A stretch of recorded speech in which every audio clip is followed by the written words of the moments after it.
Hello, thank you for joining us. This is What Counts, a podcast created by Trailblazer Consulting. Here we highlight proven solutions developed through our experience working with companies across various industries, and we talk about how you can apply those solutions to your company. We share our experience solving information management challenges like creating and implementing your records retention schedule, creating an asset data hierarchy, or helping with email management. This is Lee, and in this episode, Moore and I will continue our discussions around mergers, acquisitions, divestitures, and closures. Moore, in our last episode, we laid the groundwork for mergers and acquisitions. We spoke about an overall framework for areas of a company that are affected, like people, process, and technology. We gave an explanation of what is included when we talk about mergers and acquisitions.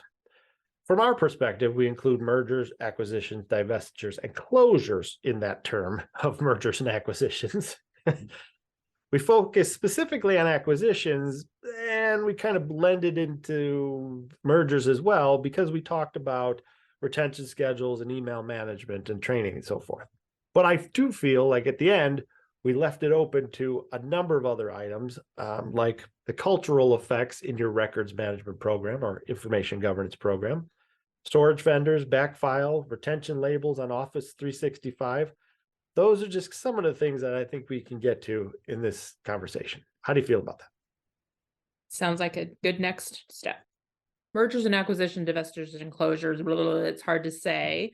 So that's why we kind of group it all together under let's talk about the data impacts, the information and governance impacts of an M&A activity. And what those four things all have in common to me is that there is pre-existing data that's either coming together or coming apart in some way. So it's different from if you're a company and you're going to grow into a new area organically. You're going to start creating new data sets and they have to be added to your retention schedule. And if you listen to our episode on how to build a retention schedule, you know that that's one of the triggers for review and add new categories. And that's a much easier process because you don't have a massive quantity of old data that you have to deal with right away. But when you're talking about M&A, you have to be responsible for the data that's coming in right away. So last time we talked about how to kind of review and mesh existing retention schedules. Your up-to-date retention schedule, because you've been paying attention to this podcast and you keep your retention schedule up to date, and whether there is a retention schedule from the company that you're merging with or acquiring or not, you have to do something about the fact that they have existing records. So a couple of different options. They have a schedule, it's out of date, and you update it. Great. They don't have a schedule, you look at their records and you add to your schedule the record categories that are missing. Great. Now you've got a good document, but you haven't applied it to anything. And Lee, you mentioned offsite storage vendors, labels in Microsoft 365, and backfile. And I think that those together, they cover the application side of things. So let's talk about each of them. That is application of the retention schedule. Wait. I'm good with that. But I did also mention culture. And I think it's a key piece because there may be groups in this merging or acquired company that are dead set on this is the retention we abide by. And here's why, right? Well, your company and the retention schedule that wins out, you either adopt that or you have to negotiate and say, that's fine, 5 years, but we had 7 and here's why we kept it for 7. And so there's a governance, there's a cultural thing that we need to work through as well. Absolutely, because one of the themes of our podcast and our work is how information management is about behavior. And so when you're talking about people, everybody's got opinions and the cultural piece is important. So it's not that I was forgetting, I just hadn't gotten there yet. But you're right. Maybe it should be the first thing you look at. Sorry. No, because here's where I was going, and then we'll see if we need to walk it back. I was thinking, okay, we've got the new retention schedule. We've agreed on it. How big is the problem of how to apply it to the existing paper or electronic records? And then how do we go about applying it is where we would get to the cultural piece, because what if you've got a keep everything forever group coming into we are right on top of our retention schedule and we disposition things right away. That's a cultural clash for sure. But it's probably iterative, which is think about the culture. You had to think about the culture when you finally got to here's our agreed new schedule. You have to think about the culture in, do we look at paper first or electronic first? How much training and communication do people need in order to follow the new rules that we're telling them? So good add, good add to what I was thinking. I'm going to talk about technically sort of how do we look at this back file mess, and then you can talk about the culture pieces. How about that? I see you nodding your Yes, head. that works. I can see that. Our listeners cannot. All right. So back file, paper records in offsite storage is by far the easiest thing to get your arms around because it's concrete. You probably have an inventory at some level of saying, we have this contract with this offsite storage vendor, and there are 206,000, 11 million boxes in warehouses that have at least some level of indexing. It might not be good indexing, and that then takes you to another level of how do we assess what we've got out there. But you got something. It came from the Dallas office and it covers the years 2000 to 2005. So things like that. And it's overall, even if you've got 11 million boxes, it's still smaller than the electronic problem, most likely. So I would say first step on trying to apply your new retention schedule to this back file is, to this paper back file, is how many offsite storage vendors do you have now with your M&A? Did you bring just one in with the acquired company? Did you just have one and now it's two different ones? How do you mesh them together? What kind of contract negotiations do you need to do that perm out, take it out of one vendor and into the other one? What is that going to cost you? If you only have one vendor and you're looking at companies that are older and have been acquired and merged and changed organizational structures a few times, I'd be surprised if you only have one vendor. We often see multiple offsite storage vendor contracts even within the same company, because offsite storage vendors are not at the top of the M&A action checklist for transition. And so just continue paying it, whatever somebody's paying attention. At an individual level, someone's paying attention, but at a corporate level, nobody's really looking at it. But you, in your role of information governance across this new integrated organization, you want to look at that. And you want to look at it not only from a cost perspective, because you're paying different rates to these different groups, but also, and more importantly, from a consistency perspective. How consistent are the different vendors in destroying records in accordance with the retention schedule? And in the case of the merged entity, the one that's coming in, there's almost 100% chance that the labeling is wrong because you've changed the retention schedule and you have new category names or category numbers.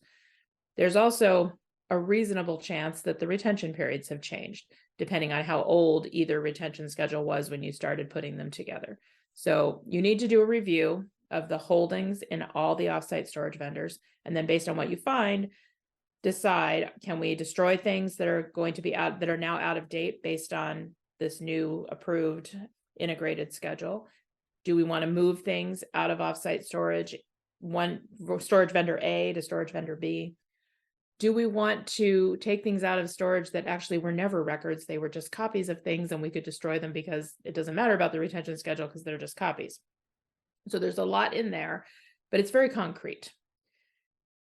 In theory, you want to do the same thing on the electronic side. Look at all the back file. What documents are out there on your file shares or SharePoint sites or Google Drives?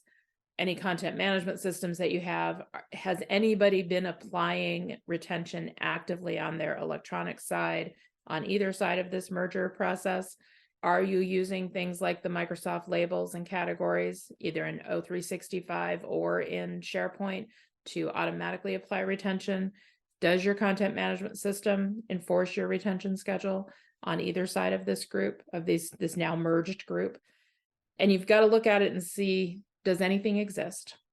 Then you start the more painful process of, okay, we have a little bit covered, but really mostly it's just a free for all. We're depending on people to organize things, create folder labels that make sense, and then apply retention manually. We all know that's probably not working. So you got to look across that and start doing inventories and comparisons, looking for duplicates and versioning, and come up with, okay, here's the set of electronic records that we believe should be under control, retention control. Use whatever tools you have in-house to do that, or there are tools that you can purchase to help with that sort of web crawling, file share crawling, inventory, properties gathering, and make some decisions. It's not going to be 100%. But make some decisions. We're going to keep this set of things under this retention category, this record category for this long. Here's our justification for it. Document your decision process is critically important here. And then the things that you've decided are not records or they're exact duplicates or whatever, get rid of them. So those were only like 6 sentences describing what can be a really hard months-long process for getting at your back file.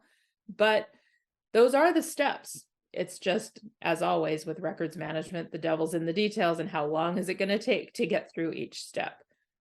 So take it one day at a time and figure it out. All right, so having looked at kind of back file from a technical perspective, what are the challenges we might run into from a cultural perspective? Well, you started with, you get everyone to agree way back in the beginning of this episode. And that's where I jumped in and said, well, wait a minute. That's a key piece, right? Getting people to agree. And I do think as long as you have a governance committee, now you should include somebody from the merged company or the acquired company on that governance committee. I think you should explain everything and so that everything is transparent when it comes to particularly the retention schedule. And we're not talking about something it's difficult because there are regulations that do give you a guide. So it's more of a person-to-person negotiation or department-to-department negotiation about, okay, let's settle on X amount of years. And that's fine. Where you come into some of the issues is when you get the buying company, that the company that's acquiring somebody else, they want to force feed the schedule. Nope, this is what we go by and this is what you're going to use. And we've seen it. We've seen it at a medical healthcare related company where they just wanted to push it through. And there were different countries that said no, and here's why. Not only because of a regulation, but it was more of a cultural thing for them as well. And so there needs to be some give and take. And that's kind of where I was going with this culture piece. People need to work together. We all understand that. And when tensions get high because we're bought or we're sold or we're merged together, people begin to worry about their position in the company, and there's a lot of grabbing. And so we want to be able to work through all of the situations, and the retention schedule is one that needs to be on the agenda. I completely agree. And I think what we've also seen in a lot of merger and acquisition situations is that culture piece may have been neglected all the way up and down the chain in terms of operations or payroll. Like actually payroll and benefits is a place where usually companies do a better job because they need to get people in the system. They need to get them paid. They want to make it attractive. So they match the benefits or they do whatever they need to do to make everybody feel good about this new environment that they're working in. But once they get past that HR perspective and into how does the company really work, that is hard work to integrate and culturally bring people to a place where it's not the old culture from company A and it's not the old culture from company B, but it's actually a new culture for the merged environment that everybody's happy with. And that's a lot of effort. The data side of it is one small piece, I would argue, but maybe that's just because of what we do, that if you can't get that cultural acceptance and agreement in the data world, you're opening yourself up for risk, because people who don't agree with decisions will find a way around them.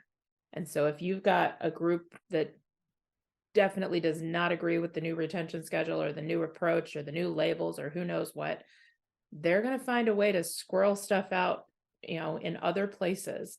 And then when you have a problem, you have an audit, you have a discovery situation, whatever it is, that could come back to haunt you.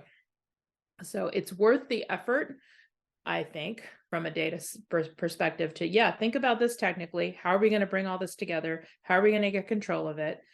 That's like another level of the same problem you have in your organization every day, because you're trying to impose order on the chaos.